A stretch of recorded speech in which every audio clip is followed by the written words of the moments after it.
Welcome to Life Expansion After 50. I'm going to talk about what I do for fitness, and it's grounded in wanting to have a fulfilling age 80 to 90 to 100. And it starts in the 50s. Now, what I'm going to talk about may not resonate with somebody in the 50s, but it's coming. The same way that in the 30s, people could talk to you about what was coming in the 40s, and it's often described as it takes more time to recover. But it's a lot bigger than that, but it's masked by other factors. And then in the 50s, people feel like, well, maybe I lost some flexibility, maybe some pop, right? Some quickness. And then in the 60s, we start losing strength. And in the 70s, we lose mobility. But what I've been able to do is unpack that and talk about it in terms of what's really going on from a neuroscience standpoint. And that's what I'm going to share with you. So if there's three categories, there's people who are fit and they stay in the gym, they're always working out, that's their routine, they have goals and they're hitting numbers. When I say that, what I'm talking about, most of us who've worked out in the 20s and 30s, we remember the draw that we got by getting to that next level, whatever that goal was. And those people will benefit from this as well, but my primary audience are people in this second and third category. The second category, that would be me. So I like to ski, snowboard, road bike, mountain bike,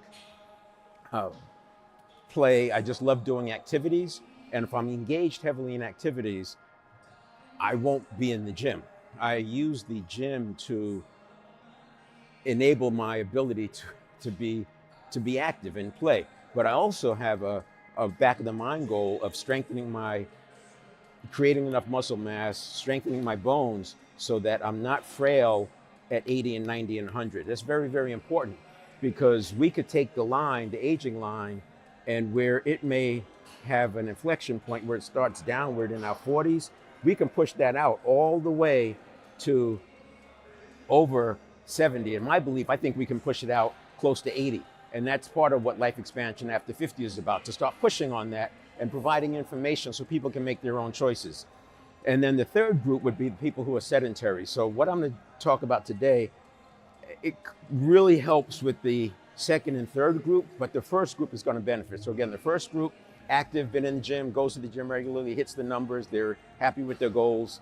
The second group, and maybe even has a trainer. The second group, people who are on and off for a variety of reasons, whether it's work or, in my case, play.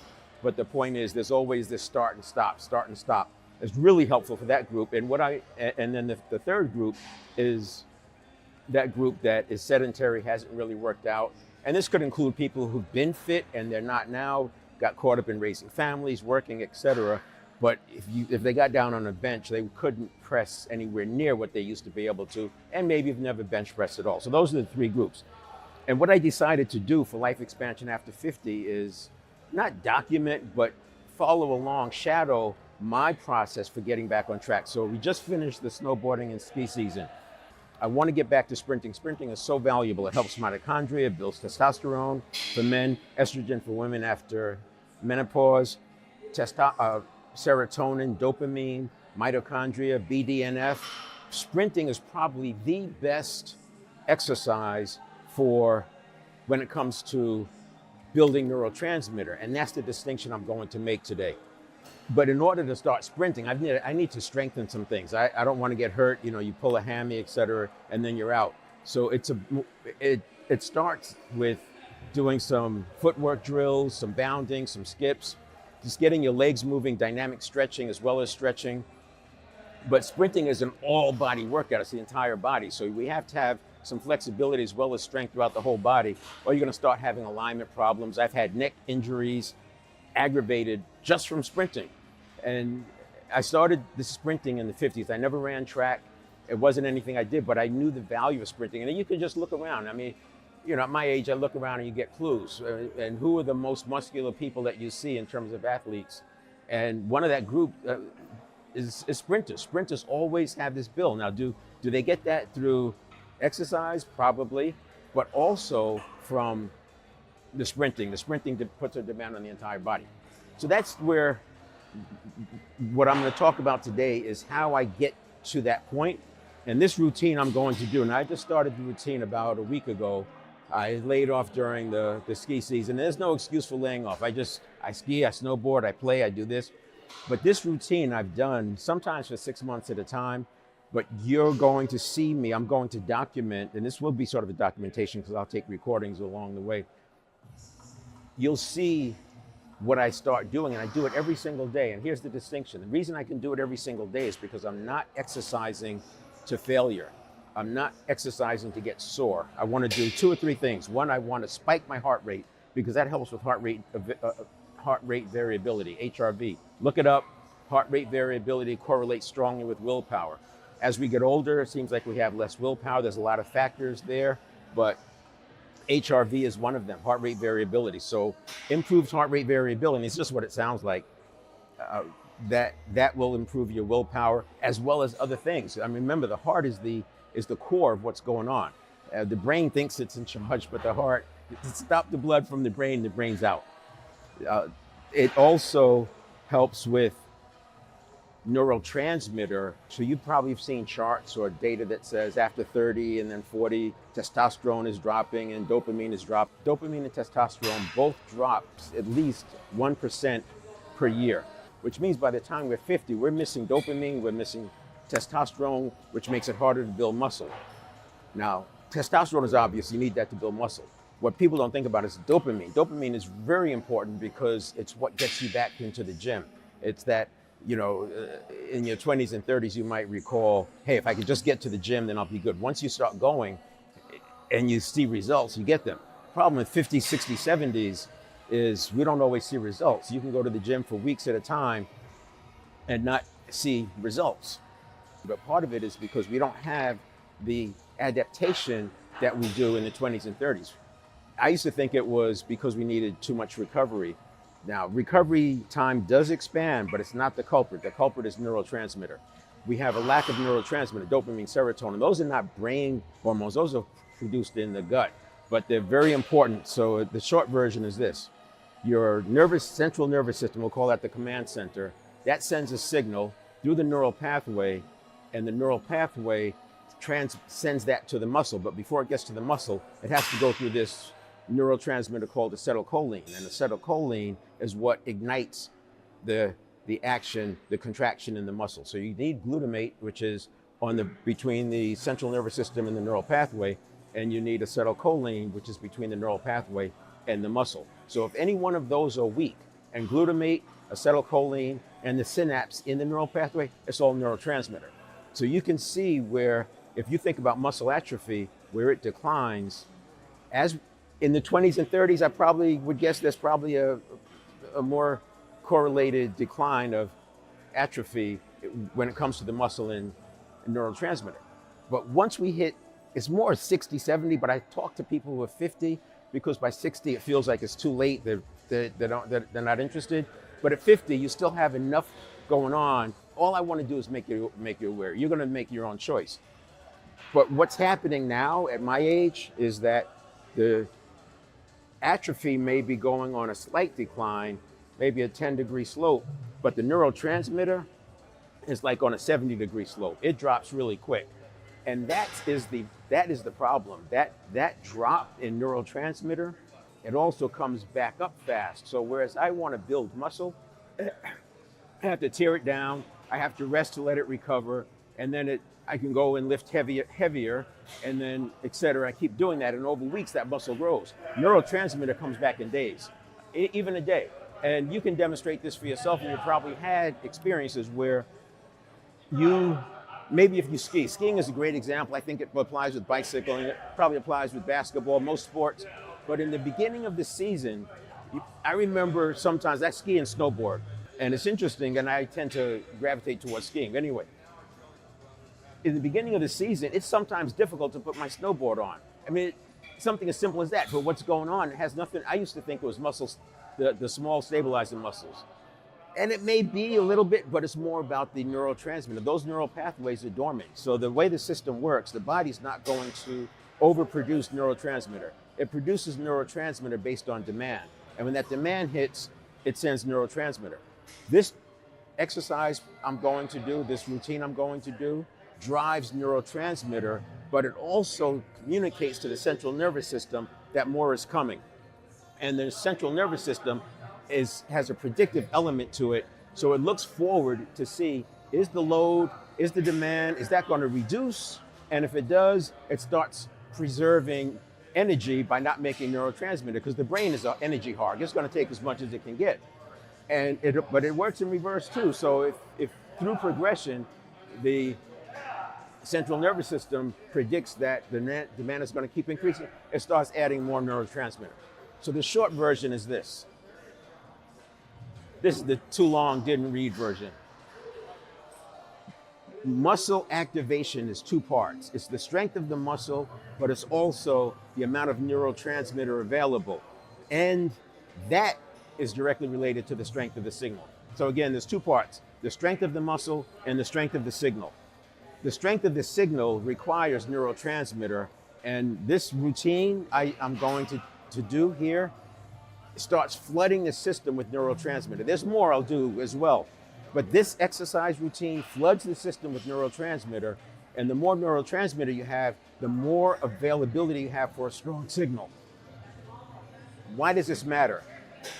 When you're getting back to working out, the motivation to get back to the gym is important. I need neurotransmitter for the dopamine reward system, but also by working on neurotransmitter, I'm going to see benefits in my workout. In other words, I don't measure by the amount of weight I can lift anymore. I measure the performance, and that could be time under load, it could be duration, it could be reps, it could be speed between reps, it could be adding resistance, and there's different ways of doing that regardless of what it is. So that's it. I'll walk through the exercise. I'll be talking about it as I go through the exercise, but I'm going to do it in the 5 to 7 minutes that it takes for me to do the exercise, and that includes the warm-ups. I do this every day. I'll do this every day for the next 60 days, and I'll look at my performance today, and I'll look at my performance on July 10th and see what I can do. I'll do sort of a max push-up to see how it's changed. And again, I'll talk you through the elements or through what my thought process is and why it works, but I'm not going to spend a lot of time there. And I want you to notice something. I want you to notice how out of breath I get when I get into the multi-muscle group exercises. So for example, if I do a squat and a bent over row at the same time, or if I do a step up and a press at the same time, I get out of breath very quickly. Muscle strength plus signal strength, and those two together give us what we want. Signal strength is much more important after 50, certainly after 70, than the muscle strength is. And in fact, I would say in order to have great muscle strength after 70, you're going to need good signal strength. So if you're sedentary, if you're in group 2 or 3, on and off again with the gym, or sedentary, I would say focus on neurotransmitter development and let the muscle come later. If you focus on muscle development, you're not going to have the dopamine reward system get you going. If you're in group 1 and you go to the gym regularly, add this in. You'll be able to accelerate your recoveries. You can also work out and move towards your goal in between while you're recovering, because this doesn't put a demand on your muscle. We're not tearing down any muscle. What we're doing is we're working the central nervous system, and recovery is measured in minutes, not days. All right, so here we go.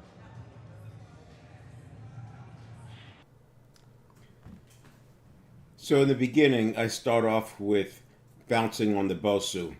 This gives me a chance to warm up, and it gets the blood moving.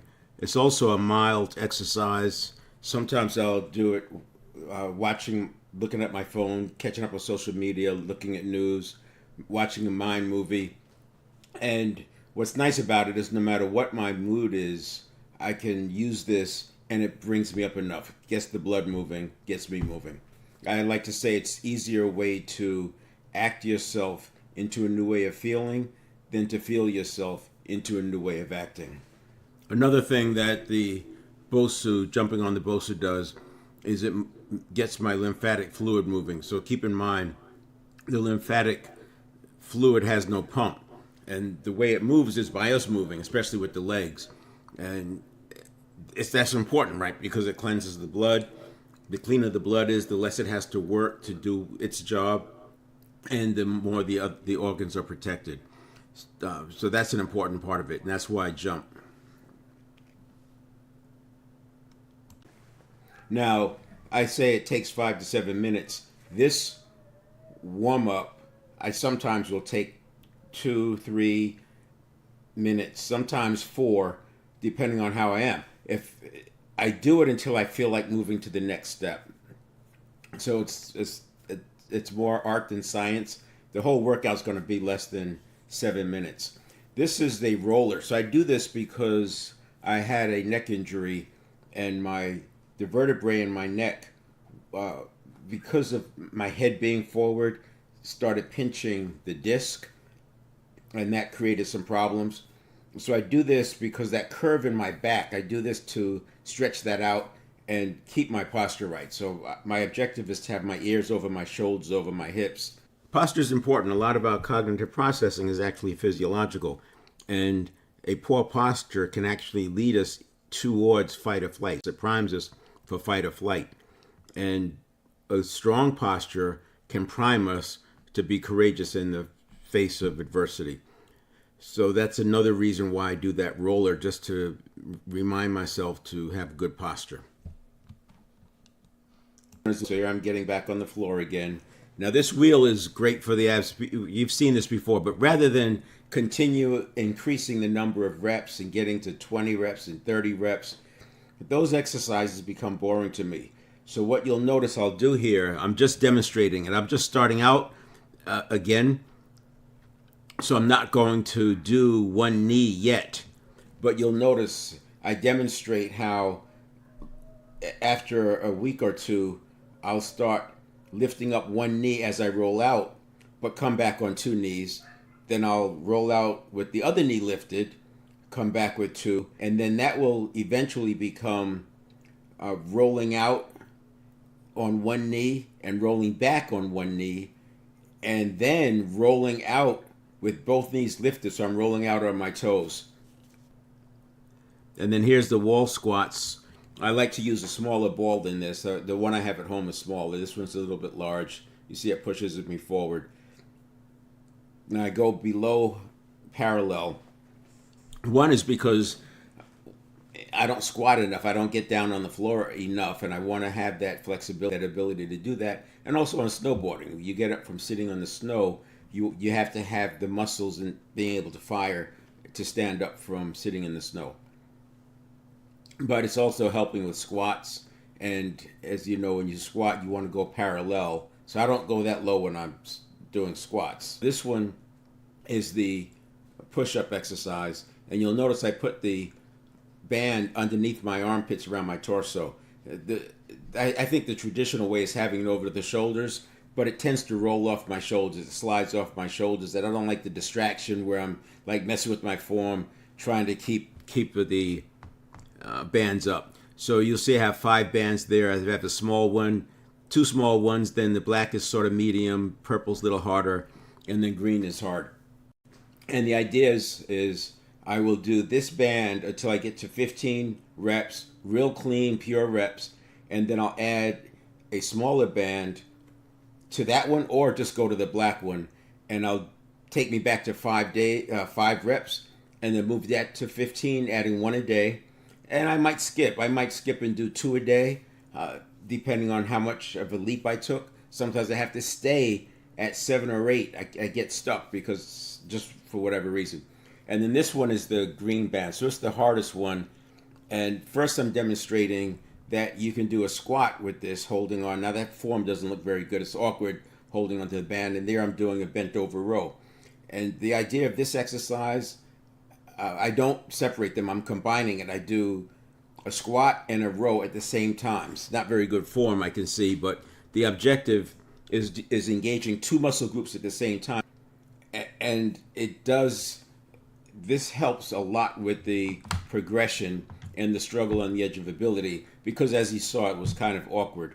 And the last one, and this is the one that's probably the most important when it comes to neurotransmitter, struggle. You have to have struggle. Struggle is what communicates to the central nervous system that this is important. And it's that predictive, kicks in that predictive element that says this is going to get harder, it's going to keep getting harder. You want to struggle on the edge of ability. Struggle on the edge of ability is to neurotransmitter production, as going to failure is to muscle. Because in the muscle, you tear it down and then it recovers. With neurotransmitter, there's very little recovery needed. You do have to take mental risks because it is demanding, but it's not days. It's like I said, you can measure it in minutes and hours. But struggle is the important one. So novelty, struggle, and progression, I would say if you remember 3 of them, those are the ones. So this next exercise series is something you can do in your home. You can use 3, and if you look at footwork drills, like for people who are playing soccer, actively engaged, they're going to probably tell you to go toe to heel and put down the next one. At my age, I'm not trying to do this for a particular sport. I'm doing it to generate neurotransmitter, and so I use 1.5 foot. I just put my heel, and it doesn't matter how far it is. The thing is, from a timing standpoint, now you want to use the same distance every time so that I can time it and add reps, and I know I'm getting the progression. So this exercise is good for progression, balance, precision, because you have to put your foot in a certain place, explosiveness, and novelty. So I'm getting 5 of the 7. And you could add the progression. So novelty, precision, balance, progression, explosiveness. And add the intention as well. So I'm getting intention. But here's what we're going to do. So I put them 1.5 foot, my foot, not 1.5 foot, 1.5 foot away. And first, you have this. Just basic, right? But what I would do with the 3 is add in the explosiveness. So what I'm going to do is 1, 2, 1, 2, 1, 2, and then the other side.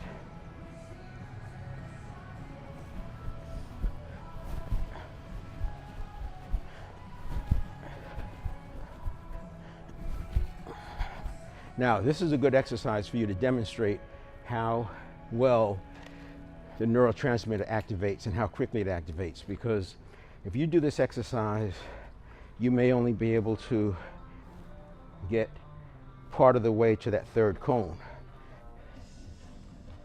And because you're not going to failure, and because you're not pushing yourself, you can literally do it 2 or 3 days in a row. I would do a different exercise. I would find another footwork exercise, and that's the thing that's nice about cone work and ladder work. There's hundreds of drills out there. They're all variations of the same thing.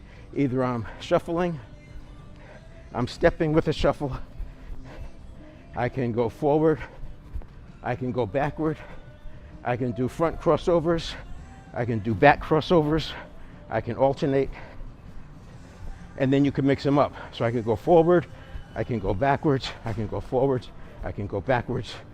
You can step, and the idea on stepping was, 1, you can make sure you get it on the cone. You can do skips. And now, since I'm doing this to prepare for sprinting, I'm going to push down a little harder. This is called a skip. I'm going to push down a little harder on the foot that's coming down. Use 5, combining, just going to the middle cone to keep it manageable. So that's it. This is an exercise you can do in your living room. Set up a little space, and this is what I finished with.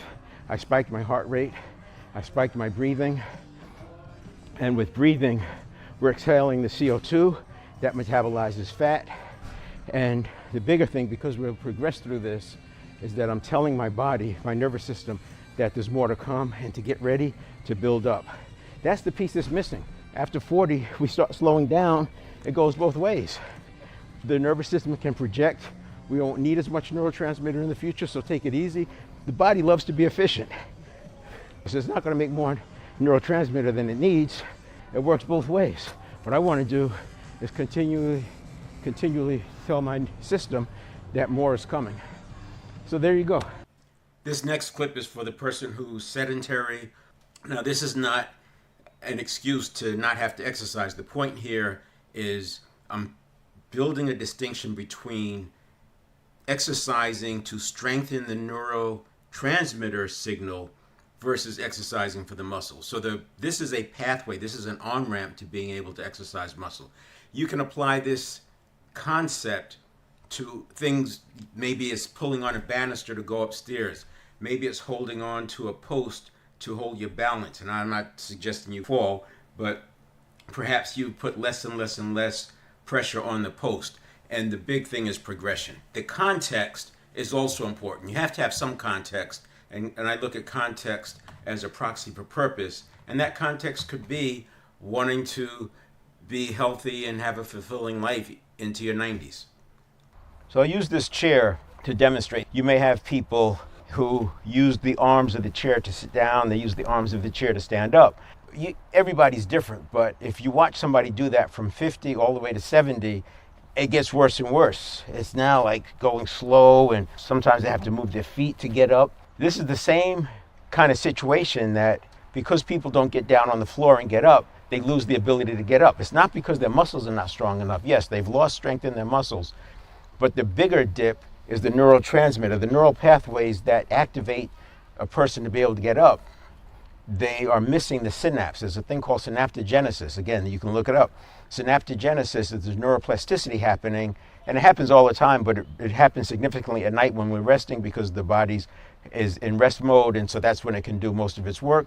But that is the moving of the neurotransmitter to the neural pathways that are active, and it moves it away from the neural pathways that are inactive. Think of it as pruning, because the body's not going to maintain all these other things. The brain is hungry. It uses 20% of our resting metabolism, and our resting metabolism is like 80% of our day's worth of metabolism. So 80% of the day's worth of metabolism is just there to keep us existing. The other 20% comes in with exercise and walking and the movement. And what we want to do is start training the body to produce more neurotransmitter. The same way it predicts less demand and it starts declining the amount of neurotransmitter, it also can predict an increase. This is why progression is so important. So again, it's intention. So my novelty, I'm going to do different exercises every day. I can do 5 different tricep exercises, 1 a day, and never get sore, never go into failure because I'm activating neural pathways. Now, eventually, your neural pathways will get strong enough that you'll be able to signal those muscles strong enough that you can go to failure and you can build up the muscle. But the first step is building the neurotransmitter. So we have intention, novelty, and then we have precision and balance. And then we have struggle on the edge of ability, not going to failure. And then we have our progression, and that progression could be time under load. It could be more reps. It could be more sets. It could be more resistance. It could be speeding up the pace. It could be slowing down the pace, which is time under load. You could do isometrics. There's different ways to have this progression. I like using resistance bands, but you can also use weights, a weighted vest, and it's a way of adding weight or resistance to an exercise that I'm already doing. There's a lot of ways to use progression in footwork, and then the last one is explosiveness. I tend to get my explosive work from my footwork exercises just because the legs, the muscles are so big and they're going to do so much more. And also with the other exercises, we don't want to use momentum, and you're not going to get that much explosiveness using your arms, but you can. Punching a heavy bag would be explosive. That would be a good example of explosive. Precision, you can introduce to that by where you hit the bag and how you hit it and how you engage the different parts of your body, starting with your foot.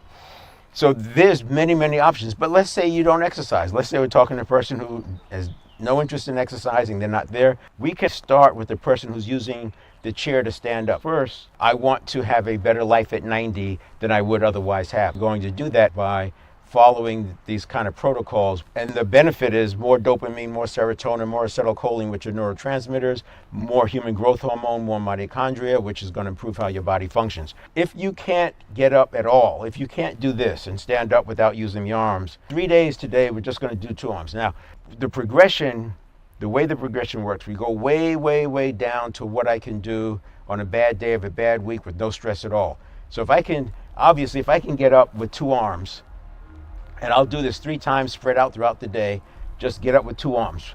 What I'm doing is I'm setting a baseline. Then the next day, what I might do is get up with 1 arm, and I'll do that 3 times for the day. I'll get up with 1 arm, And what I'm doing is introducing progression. Then I'm going to get up with the other arm.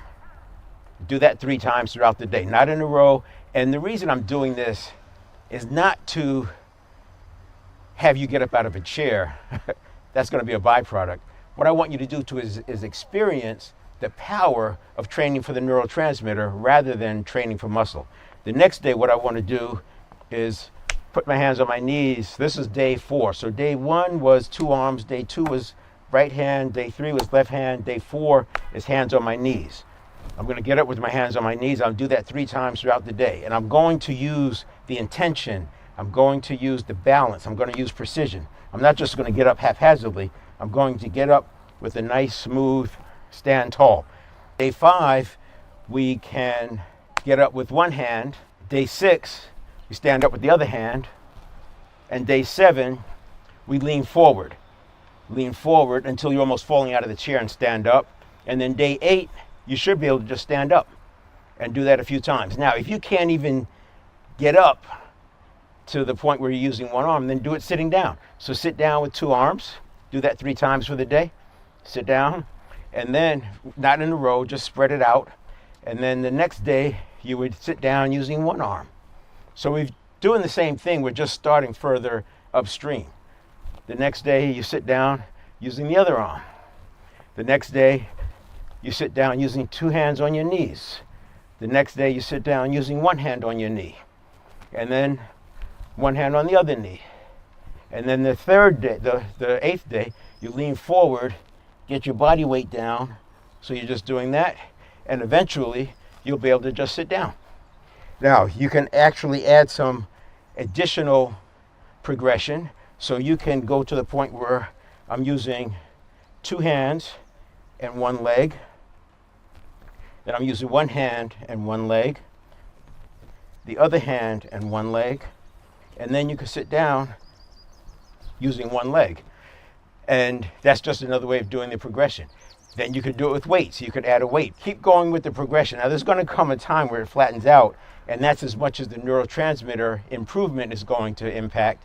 And that's when you start building up muscle. And I would switch to another exercise. I have nothing against exercise.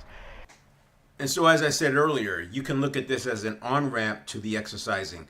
The thing to be careful of is the body wants to very quickly move to a steady state. And so it works on getting efficient so that now this just becomes normal. And this is why people hit plateaus.